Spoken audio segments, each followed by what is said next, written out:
हर रोज एक नई कहानी देखने के लिए चैनल को सब्सक्राइब करें और बेल आइकन दबाना ना भूलें। मानवी अपने बॉयफ्रेंड पंकज से फोन पर बात करते हुए बोलती है। हेलो पंकज, तुम जल्दी से मेरे पास आ जाओ, मुझे बहुत डर लग रहा है। क्या हुआ मानवी? तुम इतनी घबराई हुई क्यों हो?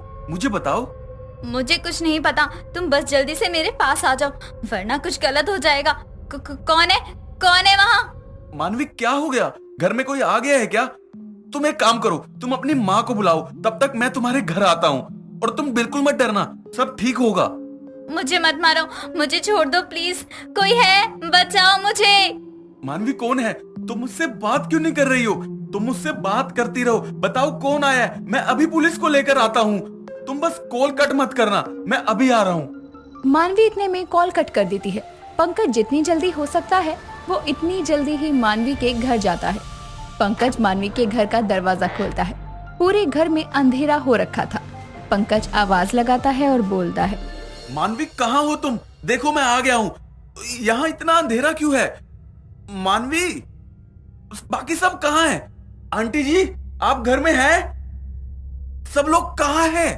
पंकज घर में अंदर जा रहा था, तभी पंकज के सामने से कंकाल आ गिरता है। पंकज अपने फोन की लाइट जलाकर देखता है तो उसे कंकाल नजर आता है और वो डरते हुए कहता है, कंकाल! मानवी कहाँ हो तुम? मुझे बहुत डर लग रहा है। पंकज की तो डर की वजह से हालत टाइट हो गई थी।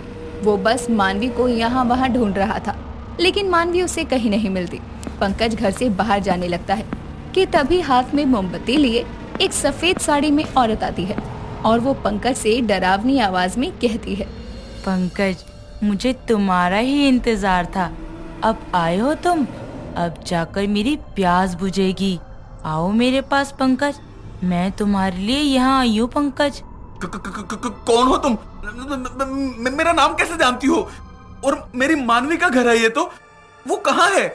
मेरी मानवी कहाँ है? मानवी के पास जाने के लिए ही तो तुम्हें मेरे पास आना होगा। आओ पंकज। मानवी के पास जाने के लिए मुझे तुम्हारे पास आने की क्या जरूरत है? ओ पंकज, आओ, मैं तुम्हें सब बताती हूँ। वो औरत पंकज के और भी नजदीक जाने लगती है। पंकज इतना डर गया था कि वो बेहोश हो जाता है और वहीं पर गिर जाता है। कुछ देर बाद पंकज की आंख खुलती है तो उसे अपनी आंखों के सामने मानवी और उसकी दोस्त पिंकी दिखती है। पंकज उन दोनों को देखकर काफी खुश होता है और दोनों को गले लगा लेता है। पंकज अपनी सहमी हुई सी आवाज में कहता है, मानवी तुम कहाँ थी? तुम्हारे घर में कोई है? मैंने एक सफेद साड़ी में एक औरत को देखा है। यार सॉरी पंकज, सफेद साड़ी में कोई और नहीं बल्कि पिंकी ही थी। वो क्या है ना पंकज, तुम्हें तो पता है ना कि हम हॉरर वाले ब्लॉग बनाते हैं। अब हमें कुछ ऐसा हॉरर मिल ही नहीं रहा था, तो हमने सोचा नहीं मिल रहा तो कुछ बना ही देते हैं। क्या तुम दोनों ने अपनी शूटिंग के लिए मुझे बकरा बना दिया? सॉरी, बनाना पड़ा, लेकिन हमें नहीं पता था कि तुम इतना ज्यादा डर जाओगे। अच्छा अब तुम दोनों बैठो, मैं कुछ खाने के लिए लेकर आती हूँ। वैसे भी आज तो बहुत मेहनत की है। पिंकी वहाँ से चली जाती है और ये सब देखकर पंकज को काफी ज्यादा गुस्सा आता है, लेकिन मानवी उसे आखिरकार मना ही लेती है।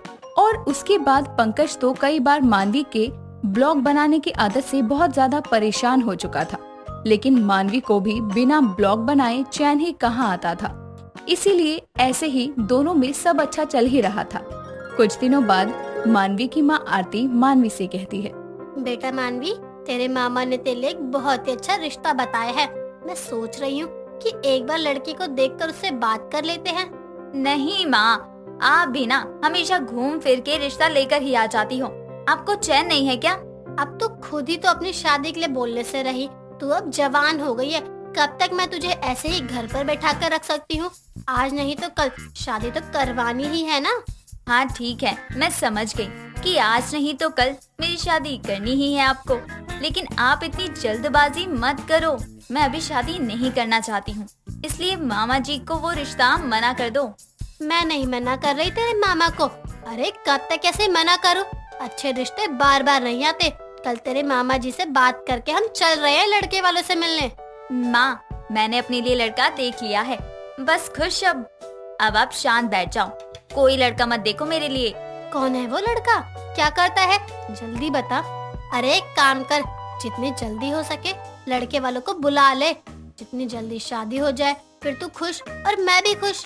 माँ, कुछ मत बोल। अगर तू अब मेरी बात नहीं मान रही है और कल उस लड़के को घर पर नहीं बुला रही है तो मैं तेरे मामा के पसंद किए हुए लड़के से तेरी शादी करवा दूंगी, ठीक है ना? आरती अपनी माँ की बात के आगे कुछ नहीं बोल पाती और शादी के लिए मान जाती है। अगले ही दिन पंकज अपनी माँ के साथ मानवी के घर आता है। दोनों परिवार आपस में मिलते हैं और कुछ ही दिनों बाद शादी का मुहूर्त भी मिल जाता है। दोनों की शादी हो जाती है।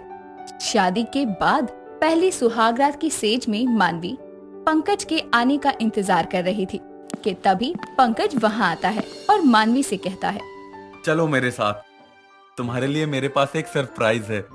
तुम खुश हो जाओगे उसे देखकर। लेकिन क्या सरप्राइज है, बताओ तो सही। और आज हमारी सुहागरात है, तुम सुहागरात में बाहर लेकर कहाँ जा रहे हो? यहीं बैठो ना। हाँ, सुहागरात है तभी तो मैं तुम्हें बाहर ले जाकर कुछ दिखाना चाहता हूँ। अब तुम ज्यादा सवाल जवाब मत करो और चलो मेरे साथ। पंकज मानवी को कुछ बोलने नहीं देता और उसे जबरदस्ती अपने साथ लेकर चला जाता है और उसके बाद वो दोनों अपने घर से दूर एक कब्रिस्तान में आ जाते हैं। कब्रिस्तान को देखकर मानवी कहती है, ये कहाँ लाए हो तुम मुझे? यहाँ क्या दिखाना है? अरे यही तो वो जगह है। वैसे भी तुम्हें एडवेंचर और हॉरर कितना पसंद है, तो मैंने सोचा क्यों ना मैं इस बार तुम्हें एडवेंचर ही करवा दूं और अपनी सुहागरात कब्रिस्तान में बनवा दूं। कब्रिस्तान में सुहागरात? तुम पागल हो गए हो क्या? नहीं, घर चलो। अरे क्या हुआ? तुम्हें तो ऐसी एडवेंचर वाली चीजें ही तो पसंद है, तो अब डर क्यों रही हो? ये कोई मजाक का टाइम है क्या? कब्रिस्तान है ये, यहाँ कौन सुहागरात कहता है? मुझे कुछ नहीं पता, चलो तुम मेरे साथ। पता नहीं किसने तुम्हें ये बकवास सा आइडिया दे दिया है कब्रिस्तान में सुहागरात का। अरे मोना, मेरा मतलब मानवी डार्लिंग, तुम इतना डर क्यों रही हो? सही तो बोल रहा हूँ मैं, कब्रिस्तान में सुहागरात इतना सही रहेगा। तुम अपनी दोस्तों को भी बताओगी कि तुमने क्या क्या किया सुहागरात पे। सच में पंकज, अब ना बहुत ज्यादा ही हो रहा है। मुझे गुस्सा आ रहा है तुम पर। तुम प्यार से मान जाओ, वरना कब्रिस्तान तो ले ही आए हो मुझे। अभी मुझ में चुड़ैल आत्मा आ गई ना तो भागते फिरोगे। कोई बात नहीं, आज तो चाहे चुड़ैल आ जाए या आत्मा आ जाए या उसका भी बाप आ जाए, हमारी सुहागरात तो आज कब्रिस्तान में ही बनेगी। कोई रोक नहीं सकता, मैंने पूरा सेटअप कर दिया है। पंकज मानवी के मना करने के बाद भी उसे जबरदस्ती कब्रिस्तान में खींचकर ले जाता है। कब्रिस्तान में पहले ही पंकज ने एक बेड लगाया हुआ था। दोनों उस बेड पर बैठे होते हैं कि तभी पीछे से डरावनी सी आवाज आती है, जिसे सुनकर मानवी काफी ज्यादा डर जाती है और कहती है, पंकज प्लीज चलो ना, मुझे बहुत ज्यादा डर लग रहा है। पता नहीं कैसे कैसे आवाजें भी आ रही हैं। चलो ना। क्या हुआ, तुम्हें डर लग रहा है? हाँ लग रहा है मुझे डर, बहुत ज्यादा डर लग रहा है। अब चलो भी। मानवी के इतना बोलते ही पंकज जोर जोर से हंसने लगता है और पीछे से मानवी की दोस्त पिंकी भी आ जाती है। पिंकी और पंकज को ऐसे हंसते हुए देखकर मानवी समझ जाती है और पंकज हंसते हुए कहता है, मैं तो हॉरर वाले ब्लॉग बनाती हूँ, मुझे डर नहीं लगता है। अब क्या हुआ, डर से तो तुम कांपने लगी। अब मजा आया? डर के मारे देखो कैसे कांपने लगी। मुझे भी बहुत डराया था ना तुमने। सॉरी यार, अब तेरी फर्स्ट नाइट पर पंकज तुझे कोई सरप्राइज देना चाहता था, इसलिए मैं भी उसे मना नहीं कर पाई। बता तो कैसा लगा सरप्राइज? सुहागरात के मजे आ रहे हैं कब्रिस्तान में? माफ कर दो, अब तो मुझे कब्रिस्तान में इतना ज्यादा डर लग रहा है कि सुहागरात तो क्या, यहाँ तो रुकना भी मुश्किल हो रहा है। पंकज का प्रैंक कामयाब हो जाता है और कब्रिस्तान में सुहागरात के प्लान से मानवी भी काफी ज्यादा डर जाती है। शारदा अपने तीनों बेटों की बीवियों रुक्मणी, हिमांशी और सुनंदा से बेहद परेशान थी, क्योंकि तीनों एक नंबर की भुक्कड़ थी। उनको खाना खाने से तो मतलब था, लेकिन बनाने से तीनों का कोई लेना देना नहीं था।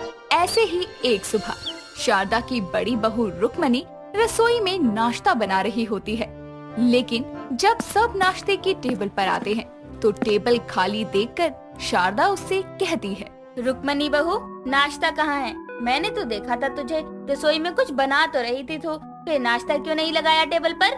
माँ जी, कहाँ बनाया मैंने नाश्ता? वो तो एक ब्रेड का पैकेट पड़ा था, मैंने उसके सैंडविच बना लिए, वही खाए थे नाश्ते में। भूख जो लग रही थी, मुझे लगा नाश्ता मेरी देवरानियाँ बनाएंगी। वाह जी वाह, खुद एक ब्रेड का पैकेट ठूस कर भी नाश्ते की चाह रख रही हैं, वो भी हम बनाए। अरे मुझे तो इतनी भूख लगी है कि मैं कुछ बनाने की हालत में भी नहीं हूँ। खाने की हालत में होगी ना बहू? हाँ माँ जी, वो तो हो जाएगा। वो काम होगा कैसे? नाश्ता तो बनाया ही नहीं किसी ने। अच्छा है मैंने सुबह ही सुबह मैगी बनाकर हल्की फुल्की भूख मिटा ली थी, लेकिन नाश्ते की चाह तो अभी भी है ना। तो वो तू थी जिसने 5 मैगी के पैकेट घर के दरवाजे पर सजाए हुए थे। अपनी अपनी बीवियों को ऐसे नाश्ता ना बनाने के बहाने करता देखकर शारदा के तीनों बेटों में से सबसे बड़ा बेटा पंकज कहता है, माँ ये तीनों तो एक नंबर की भुक्खड़ हैं। इनको अपनी भूख के आगे किसी की भूख प्यास नहीं दिखती। देखो कुछ ना कुछ खाकर बैठी हैं, फिर भी अभी नाश्ते के लिए आ गई। लेकिन एक ने भी ये नहीं सोचा कि बाकी का घर क्या खाएगा। बेटा क्या करूँ, मैं तो खुद परेशान हूँ इन तीनों से। इतनी भुक्कड़ बहुएं मिली हैं कि इनके चलते हमें भूखा रहना पड़ता है। माँ जी ऐसा मत कहिए, अभी कुछ बना कर लाती हूँ सबके लिए। रहने दे, बनाते बनाते तो तू आधा खाना खुद ही खा जाती है, उसमें भी हमें भूखा ही मारेगी। पंकज बेटा, मैं बाहर से कुछ ऑर्डर करती हूँ और कल से नाश्ता मैं ही बना लूंगी। ये सुनकर शारदा का दूसरा बेटा अंगद कहता है, शर्म तो आ नहीं रही होगी तुमको ये सब सुनकर हिमांशी। अरे बहू के होते हुए सास कह रही है खाना बनाने की, फिर भी एक के मुंह से ये नहीं फूटा कि नहीं माँ जी हम बना लेंगे। रहने दे अंगद, इनसे शादी तो हमने इनका पेट भरने के लिए की है, जो कभी नहीं भरता। आपके कहने का मतलब क्या है जेठ जी? आप हम लोगों को यहाँ की नौकरानी या रसोइया बनाकर लाए थे क्या, जो पूरे दिन घर का काम और खाना ही बनाए? अपने घर में काम करने से कोई नौकर नहीं कहलाता। खैर बेटा तू छोड़, मैं ही कुछ मंगवाती हूँ। शारदा अपने बच्चों के लिए बाहर से खाना मंगवा लेती है, तो वहीं उसकी तीनों भुक्कड़ बहुएं भी अपने अपने लिए बाहर से कुछ ना कुछ मंगवा ही लेती हैं। ऐसे ही गुजरते दिनों के साथ तीनों का खाना तो बढ़ता जाता है, लेकिन सबके लिए खाना बनाने में तीनों को मौत आती थी। बस अपने लिए बनाकर साइड हो जाती थी। ऐसे ही एक शाम फ्रिज में से सारे टमाटर खत्म होने पर शारदा तीनों को आवाज लगाकर कहती है, ये क्या है, सारे टमाटर खत्म कैसे हो गए 2 दिन में? अभी परसों ही मैंने 5 किलो लिए थे। माँ जी मैंने तो टमाटर की चटनी बनाई थी अपने खाने के लिए, उसमें 7-8 टमाटर इस्तेमाल हो गए बस। मैंने अपने लिए सैंडविच बनाए थे तो उसमें इतने ही टमाटर इस्तेमाल हुए, बाकी कहाँ गए मुझे नहीं पता। मैंने तो टमाटर से फ्रूट और वेजिटेबल सलाद के लिए इस्तेमाल किए थे, इतने ही होंगे लगभग, बाकी का मुझे नहीं पता। सारे तो तुमने अलग अलग इस्तेमाल करके खत्म कर दिए और बोलती हैं बाकी के कहाँ गए हमें पता नहीं। अरे भूखड़ो, इतनी ही भूख लगती है तो एक ही जगह खाना बना ले करो ना।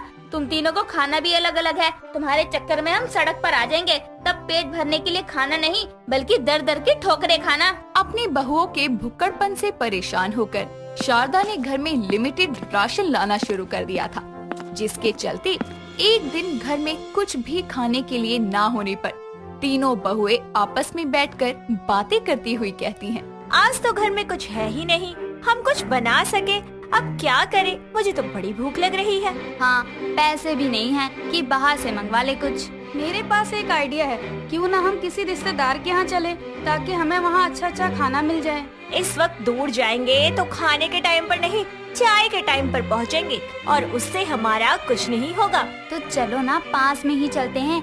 ये वक्त दोपहर का वक्त है, हमारी पड़ोसन संध्या आंटी अभी खाना खाने ही बैठी होंगी, वहीं करते हैं आज का लंच। तीनों बहुएं अपने भूखे पेट को शांत करने सामने वाली पड़ोसन संध्या के घर की डोरबेल बजाती है। संध्या अपने घर की टेबल पर बैठकर खाना खाने ही वाली थी कि तभी दरवाजे पर दस्तक सुनकर वो दरवाजा खोलती है, तो सामने शारदा की 3 बहुओं को देखकर कहती है, अरे रुक्मणी, हिमांशी और सुनंदा बहू, तुम इस वक्त मेरे घर? वो आंटी जी हम तीनों कहीं बाहर गए थे और माँ जी हमें बिना बताए कहीं चली गई हैं। घर पर ताला लगा है, चाबी भी नहीं है हमारे पास। तब से इस सड़ी धूप में भूखे प्यासे बैठे हैं, बड़े चक्कर आ रहे हैं। अरे बाहर क्यों बैठना, आओ अंदर आओ। तीनों अंदर आकर बैठ जाती हैं, तो देखती है कि खाने की टेबल पर नान, शाही पनीर और बहुत से खाने के आइटम रखे हैं। ये देखकर सुनंदा बोलती है, ओहो, आप तो खाना खाने बैठी थी, हम गलत समय पर आ गए। अरे नहीं नहीं बहू, मैं तो कहती हूँ तुम भी बैठकर खाओ मेरे साथ। अरे आंटी, वैसे इसकी जरूरत नहीं थी, लेकिन अब आपने कहा है तो मना तो नहीं कर सकते। आओ दीदी, थोड़ा बहुत चख लेते हैं। खाना खाने के लिए तीनों बैठ जाती हैं। ये देखकर संध्या थोड़ी हैरान होती है, लेकिन फिर वो तीनों को खाना परोसती है और वो भुक्कड़ बहुए सारा खाना खत्म करने के बाद उठकर बोलती है, आंटी हमने तो कहा था हमें बस चखना है, आप भी ना। कोई नहीं बेटा, कैसे भुक्कड़ है ये तीनों की तीनों, एक नान नहीं छोड़ा, सब चट कर गए। हे भगवान, कौन सी मनूस घड़ी में मैंने इनको खाने पर बुला लिया। बेचारी संध्या मन ही मन इस 3 भुक्कड़ बहुओं को गालियां दे रही थी। तभी हिमांशी की कमर से घर की चाबी का गुच्छा नीचे गिर जाता है, जिसे देखकर हिमांशी बोलती है, ओहो देखो तो, मैं भूल ही गई थी कि दूसरी चाबी मेरी कमर में लटकी है। चलो दीदी घर चलते हैं। तीनों अपना पेट भर के अपने घर निकल जाती हैं। लेकिन कहते हैं ना, किसी के हिस्से का खाया कभी हजम नहीं होता। ऐसा ही इन तीनों के साथ भी होता है। घर जाते ही रुक्मणी को 10 लग जाते हैं, जिसकी वजह से वो बार बार बाथरूम जाती है। हिमांशी को उल्टियां आने लगती है, तो सुनंदा का पेट भी कुछ ऐसा ही खराब था। कुछ ही देर में घर का राशन लेकर शारदा अपने तीनों बेटों के संग घर आती है, तो देखती है कि उसकी बहुएं अपने अपने कमरे से बाथरूम के चक्कर लगा रही हैं। ये देखकर शारदा अपने बेटे पंकज से कहती है, बेटा ये क्या हो रहा है? इन तीनों ने क्या शर्त लगाई है कि सबसे ज्यादा बाथरूम कौन चक्कर लगाएगा? पता नहीं माँ, कुछ खा लिया वो इन्होंने ऊट पटांग। पर घर में तो कुछ था ही नहीं। रुक, इन्हीं से पूछती हूँ। शारदा अपनी बहू सुनंदा को रोक कर कहती है, ओ सुनंदा, कहाँ जा रही है बार बार बाथरूम में? कोई दिक्कत है क्या? माँ जी, हमने पड़ोसन के घर खाना खाया था, पनीर, नान और भी बहुत कुछ। लगता है सही से हजम नहीं हुआ। ओह, तो ये बात है। हजम कहाँ से होना था? किसी के घर जाकर उसके हिस्से का खाना खाओगी तो ऐसे ही निकलेगा। अपनी बहुओं की हालत बिगड़ते देखकर शारदा डॉक्टर को बुलाती है और डॉक्टर उन तीनों को चेक करके दवाई देने के बाद बोलते हैं, देखिए, एक तो ये तीनों ही जरूरत से ज्यादा खाना खाती हैं, जिससे इनकी पाचन क्रिया पूरी तरह खराब है, और आज इन्होंने ऑयली खाना भी जरूरत से ज्यादा खा लिया है।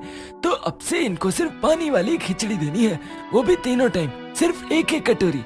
अभी जितना हल्का और कम खाएंगी उतना ही अच्छा होगा। जी डॉक्टर साहब, आपने जैसा कहा हम वैसा ही करेंगे। डॉक्टर के जाने के बाद शारदा खिचड़ी बनाकर अपनी बहुओं को देकर कहती है, मेरी बात तो तुमको समझ नहीं आती थी, अब देख लिया अंजाम। लेकिन कोई नहीं, अब अगर अब भी नहीं सुधरी तो खुद ही झेलना इसका अंजाम। सही कहा माँ, अब चलो इनको ये खिचड़ी दो।